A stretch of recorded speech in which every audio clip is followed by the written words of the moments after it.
Hi guys, நம்ம அந்த வீடியோவில் டாமினேட்டர் ஆஃப் மார்ஷியல் ஆர்ட்ஸ் அப்படிங்கிற இந்த சீரீஸோட எபிசோட் 7ல் என்ன நடந்துச்சு அப்படிங்கிறத பற்றி தான் பார்க்க போகிறோம். வீடியோக்குள்ளே போகிறதுக்கு முன்னாடி நம்ம சேனலை சப்ஸ்கிரைப் பண்ணாதவங்க சப்ஸ்கிரைப் பண்ணிக்கோங்க. அப்படியே மறக்காம பக்கத்தில் உள்ள பெல் ஐக்கானையும் கிளிக் பண்ணிக்கோங்க. ஃப்ரெண்ட்ஸ் குயிஸ் அமகாண்டோட இருக்கான். அவனும் நம்ம ஆண்டி அவங்க இடத்துக்கு வர. அவன் என்னதான் பெரிய மாஸ்டராக இருந்தாலும் அவன் எப்படி ஏமல கை வைப்பான் அந்த சாங் ஆண்டி. ஆனால் நம்ம எம்பரரே லியாங் மாஸ்டருக்கு மரியாதை செலுத்துவாருங்கிறப்ப நம்மளும் அட்ஜஸ்ட் பண்ணி தானே போய் ஆகணும். அதுக்காக நான் ஒரு பிரின்ஸ், அவங்க ரெண்டு பேரும் நீலாம் பிரின்ஸ் ஆடாங்கிற மாதிரி லுக்கு விடுறாங்க. அவனும் சரி மேட்ச பார்க்கலாம். நம்ம ஹீரோவோட அம்மாவும் இப்ப அந்த இடத்துக்கு வந்துடுறாங்க. அங்கிருந்த எல்லாரும் அவங்க அழகை பத்தி தான் பேசுறாங்க. இவங்க தான் யூச்சியா. அந்த சாங்காட்டி அவங்கள பாக்குது. என்ன தைரியத்துல இவள இங்க வந்திருக்கா. சரி, அவ பையன் தோக்கறத அவ கண்ணால பாக்கட்டும், அப்பதான் ஒண்ணும் சுவாரஸ்யமா இருக்கும். லியாங்கோவோட கிங்கும் அந்த இடத்துக்கு வராரு. ஸ்டார் அகாடமியோட டீன் அவரை கூட்டிட்டு வர. நம்ம பிரின்ஸ் காங் இவரு நம்ம எம்பையரோட டாப் லெவல் ஃபைட்டர் தானே. ஆனா எம்பரர் இதுக்காக இவரை இங்க அனுப்பி வைக்கணும் ஒரு வேலை அப்படின்னு சொல்லிட்டு அவர் ஏதோ ஒரு விஷயத்தை பத்தி யோசிக்கிறாரு. அவங்க இடத்தோட மாஸ்டர் அங்க வந்துடுறோம். இன்னைக்கு ஸ்டார் அகாடமியோட பிளட் அவாக்னிங் டெஸ்டும் அகாடமியோட எக்ஸாமும் இருக்கு. மொதல் பிளட் லைனை வேக்கப் பண்ணாத எல்லாரும் முன்னாடி வாங்கன்னு அவன் சொல்லு. அங்கிருந்த பசங்களாம் அப்படியே போறாங்க. ஆனா நம்ம ஹீரோ அசைற மாதிரியே தெரியல. மக்கள் எல்லாரும் நம்ம ஹீரோ பத்தி தான் பேசிட்டு இருக்காங்க. கொஞ்சம் ஒண்ணுமா அவனோட பிளட் லைனை வேக்கப் பண்ணல. இன்னைக்கு மட்டும் இந்த ரிச்சுவல்ல அவன் பிளட் லைன் வேக்கப் ஆகலனா குய் ஃபேமிலிக்கு அது பெரிய அவமானம் ஆயிடும். அங்கிருந்த எல்லாரோட பார்வையுமே அவர் மேலதான் இருக்கு.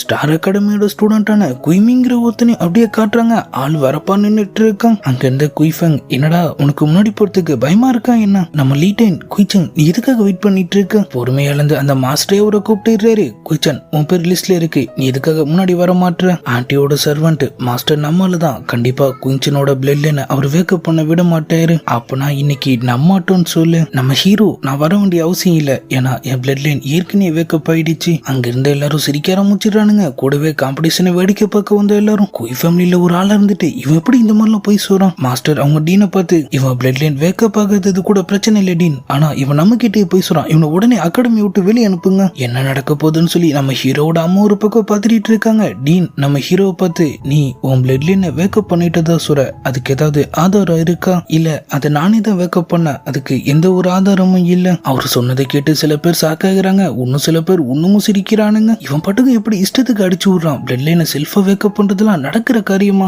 மாஸ்டர் டீன் இவன் சொல்றது பொய்ங்கிறது இப்ப கன்ஃபார்ம் ஆயிடுச்சு. இதுக்கு மேலேயும் இவனை இங்க நிக்கவே நம்ம ஆள பண்ணக்கூடாது. நம்ம ஹீரோ நான் சொல்றது உண்மையா பொய்யான்னு தெரிஞ்சுக்கணும்னா அது ரொம்ப சாதாரண விஷயம் தான். ஒரு பிளட் லைன் மாஸ்டர் கூப்பிட்டு என்ன செக் பண்ண சொல்லுங்க. இல்ல டீன் நீங்க அதுக்கு அனுமதி தரக்கூடாது. நம்மளோட ப்ரொசீஜர்ஸை இவன் ஒருத்தனுக்காக நம்ம எப்படி மாத்திக்க முடியும்? டீன் நம்ம ஹீரோ கிட்ட, நீ ரிச்சுவல்ல கலந்துக்கோ, உன் பிளட் லைனரா வெளியே வந்துச்சுன்னா நம்ம எல்லாருக்குமே உண்மை தெரிஞ்சிரும். ஃபெங்க ஒரு பக்கம் அவர் அப்படியே ஓட்டிட்டு இருக்கா. நம்ம ஹீரோவனை பார்த்து, தேவையில்லாம பேசுறதை விட்டுட்டு உனக்கு தைரியம் தான் என் சேலஞ்சுக்கு ஒத்துக்கோ. டெஸ்ட்ல நான் ஃபெயில் ஆயிட்டா நீ என்ன சொன்னாலும் நான் கேட்கிறேன். அதே நேரத்துல நான் பாஸ் ஆயிட்டா நீ இந்த ஸ்டேஜ்லயே நாய் மாதிரி குலைச்சிட்டு நீ ஒரு தோத்தாங்குலிங்கிறத ஒத்துக்கணும். அங்க இருந்து எல்லாருமே அவரை பார்த்து சிரிக்க ஆரம்பிச்சிடுறாங்க. ஃபெங்கும் காண்டாயிடுறான். கொஞ்சம் நீ ரொம்ப பேசிட்ட, கண்டிப்பா உனக்கு ஒரு முடிவு கட்டுறான். பெட்டுக்கு எனக்கு ஓகேன்னு அவன் சொல்லு. அவரும் முன்னாடி போய் ரிச்சுவலுக்கு ரெடி ஆயிடுறாரு. அந்த மாஸ்டர் அவங்க எல்லாருக்குமே ஒரு கிறிஸ்டலை தராரு. அவங்க எல்லாரும் அவங்களோட பவர்ஸை அதுல யூஸ் பண்ண ஆரம்பிக்கிறாங்க. அடுத்து என்ன நடக்க போகுதுன்னு சொல்லி அவங்க எல்லாரும் ஆர்வமா பார்த்துட்டு இருக்க. அங்க இருந்த ஒருத்தர் அவரோட பிளட் லைன் ஆக்டிவேட் பண்ணிடுறாரு.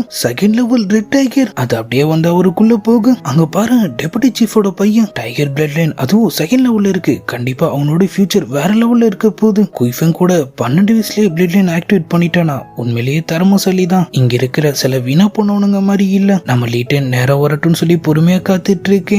கொஞ்சம் கொஞ்சமா அங்க இருக்கிற அடுத்தடுத்தாலும் அவங்களோட பிளட் லைன்ஸ் வேக்கப் பண்ண ஆரம்பிச்சிடுறாங்க.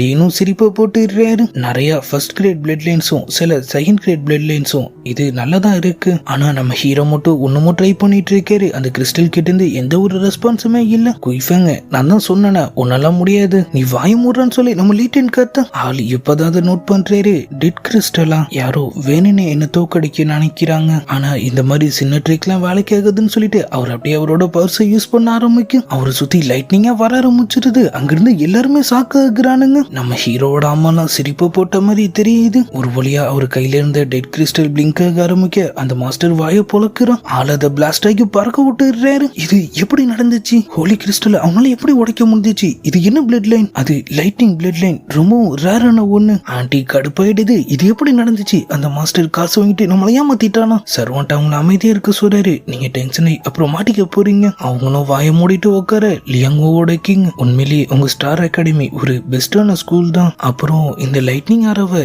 இதுக்கு முன்னாடி நான் பார்த்த மாதிரியே இருக்கு. அந்த டீனோ அன்னைக்கு நடந்த அந்த சம்பவத்தை பத்தி தான் யோசிச்சு பார்க்கிறாரு. எனக்கும் அதே தான் தோணுது. ஆனா அந்த அளவுக்கு பவர்ஸ் எல்லாம் இவர்கிட்ட இருக்க வாய்ப்பே இல்லைன்னு சொல்லி நம்ம அளவுக்கு அதிகமா யோசிக்க விடான்னு ஒரு சொல்லு. நம்ம ஹீரோ குயிஃபங்க பாக்கிறாரு. அப்புறம் டெஸ்ட் முடிஞ்சிட்டு நீ ஏதாவது என்கிட்ட சொல்லணுமா? சரி சரி நீ பெரியாள்னு ஒத்துக்கிறான். நம்ம லீட்டைன அதை விடுப்பா பெட்டுக்கு வா. நம்ம டீன்ல இருந்து கல்டிவேட்டர் பசங்கள்ல இருந்து இங்க இருக்கிற எல்லாருமே உன்னை பார்த்துட்டு இருக்காங்க. நீ அவ்வளவு சாதாரணமாங்களை ஏமாத்த முடியாது. செத்தாண்டா சேகர்னு சொல்லி அங்க இருந்த எல்லாரும் இப்ப நம்ம குயிஃபங்க கலைக்க ஆரம்பிச்சிடுறாங்க. ஒரு கல்டிவேட்டரா சொன்ன வார்த்தையை காப்பாத்தலனா அதுவே அவனுக்கு ஒரு பெரிய அவமானம். அவனும் சரின்னு சொல்லிட்டு ஒவ்வொன்னு குலைக்கிறான். அங்க இருந்த எல்லாருமே அவனை பார்த்து சிரிக்கிறாங்க. ஃப்ரெண்ட்ஸ் குய் இதெல்லாம் தேவையாங்கிற மாதிரி ஒரு ரியாக்ஷன் கொடுக்க அடுத்த விஷயத்துக்கு வாப்பா. நான் ஒரு தோத்தாங்கோலி. அவன் அம்மாலாம் கடுப்பாக்குறாங்க. இவனை போய் புள்ளைய பெத்து வச்சிருக்கோமே. மாஸ்டர் இப்ப மார்ஷல் ஆர்டிஸ்டுக்கு வந்துடுறாரு. இப்போ உங்களோட ஃபர்ஸ்ட் ரவுண்ட் ஸ்டார்ட் ஆக போகுது. அங்கிருந்து வில்ல காட்டுறாங்க. இது ரொம்பவே ஸ்ட்ராங்கான ஒரு போ. இதை யூஸ் பண்ணி நீங்க அங்க இருக்கிற டார்கெட்டை சரியா அடிக்கணும். யாரெல்லாம் இந்த டெஸ்ட்டை பாஸ் பண்றாங்கன்னு பாப்போம்னு சொல்ல அங்க இருந்த முதல்ல முன்னாடி வந்து அந்த வில்ல கையில எடுத்துடுறான். அவன் அப்படியே அவனோட பவர்ஸ் மொத்தத்தை யூஸ் பண்ணி அந்த யாரோவை ஷூட் பண்ண டார்கெட் கிட்ட போனவனு தான் தெரியுது அங்க ஏற்கனவே ஒரு சீல்டு இருக்கு. அதுல அடிச்சு அந்த யாரோவும் கீழே விழுந்துருது. நீ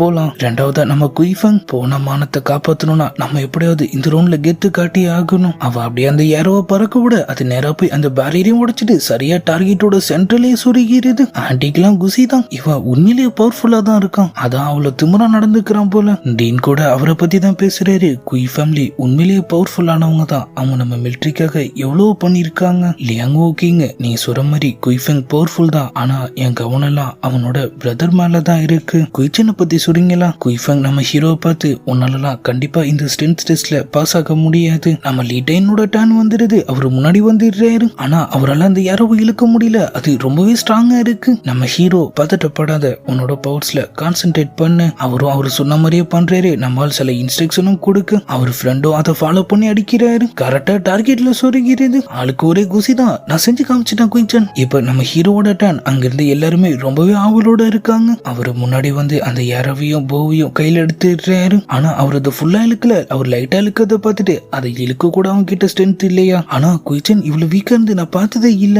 அவர் அம்மா ஒரு பக்கம் ஏதோ தப்பா நடந்துடக்கூடாதுன்னு சொல்லி பயந்துட்டு இருக்காங்க. பார்த்தா லைட்டா இழுத்து விட்டதுக்கு யாரோ போய் டார்கெட்ல சரியா சொருகிறது. இவனுக்கு லக்கு தான் சொல்லி பாதி பேர் நினைக்கிறாங்க. ஆனா டீன் சரியா கண்டுபிடிச்சிடுறாரு. 10 பவுண்ட் வெயிட் இருக்கிற ஒரு ஏரோவை ஸ்டீல் டார்கெட்ல அடிக்கணும்னா நம்ம குறைஞ்சது அந்த போவை ஃபுல்லா ஸ்ட்ரெச் பண்ணி ஆகணும். ஆனா அவனோட பவர்ஸை யூஸ் பண்ணி லைட்டா இழுத்ததுக்கே டார்கெட் அச்சீவ் பண்ணிட்டான். நம்ம லியாங் ஓகிங் கிட்ட நீங்க உங்க ஸ்டூடெண்ட்டை செலக்ட் பண்ணிட்டீங்க போலன்னு கேக்கு. அவர் லைட்டா சிரிச்சுட்டு எதையும் ஸ்டார்டிங்ல சொல்லிட முடியாது இல்ல. நம்ம பிரின்ஸ் காங் கூட லக்குன்னு தான் சொல்றாரு. ஆனா நம்ம லியாங் மாஸ்டருக்கு தான் உண்மை என்னன்னு தெரியும். லக்குன்னு சொல்லிட்டு அவரும் லைட்டா சிரிக்கிறாரு. அடுத்தது மார்க்கஸ் லீ வரான். அவன் அசால்ட்டா அதை பிரேக் பண்ண இவனோட கல்டிவேஷன் லெவல் எர்த்லயே ரொம்ப அதிகமா இருக்கும்னு நினைக்கிறான். இந்த அளவுக்கு ஸ்ட்ரென்த் ரொம்பவே ரேர் தான். நம்ம ஹீரோயினும் வந்து மாஸ்க் கட்டிடுறாங்க.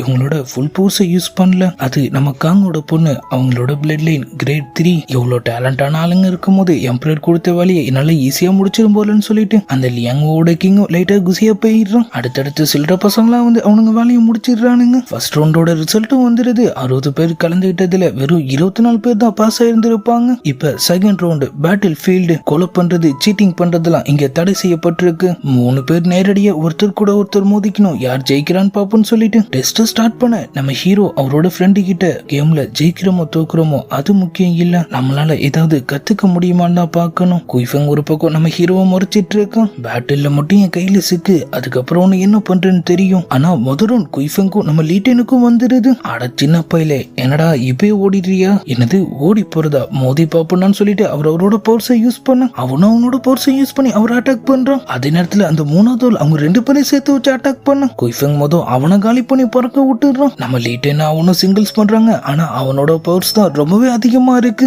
மேட்ச் ஆரம்பிச்ச கொஞ்ச நேரத்திலே அவன் நம்ம லீட்டன் அடிச்சு படுக்க வச்சிட்ட மாதிரி காமிச்சதோட அப்படியே எபிசோட் 7 முடியுது. இதுக்கப்புறம் என்ன நடந்துச்சுங்கிறதெல்லாம் நம்ம நாளைக்கான வீடியோவை பார்த்து தெரிஞ்சுக்கலாம். அது வரைக்கும் குட் பை.